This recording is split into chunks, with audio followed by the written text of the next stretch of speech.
Transfrontalier, autant de menaces dans la zone sahélo-sahélienne. Pour y faire face, les États doivent renforcer leurs forces de frappe avec surtout des moyens roulants, comme ces véhicules nouvellement acquis et rénovés.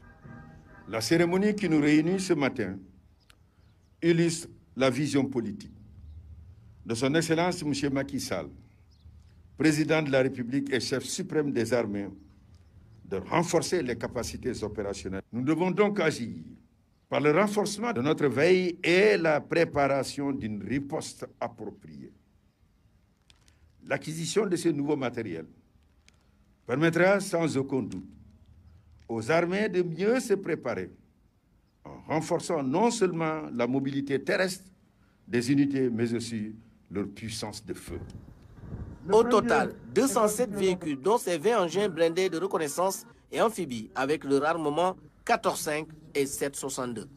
Cette présentation de matériel nouvellement acquis et rénové témoigne de la volonté du commandement de combiner la régénération des matériels à la réalisation de matériel neuf, permettant ainsi une utilisation efficiente du budget et une maîtrise des coûts. Cette nouvelle dynamique permet de suivre une courbe ascendante, constante et de rajeunir les différents parcs qui étaient dans un passé récent vieillissant.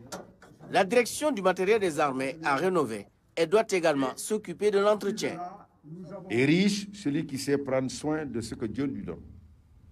Le maintien en parfait état de ce matériel s'avère nécessaire dans l'optique de rallonger leur durée de vie. Cette action qui relève du patriotisme devrait être menée en premier lieu par les utilisateurs. La devise de la direction du matériel des armées, vaincre par la force du soutien, devra vous servir de guide.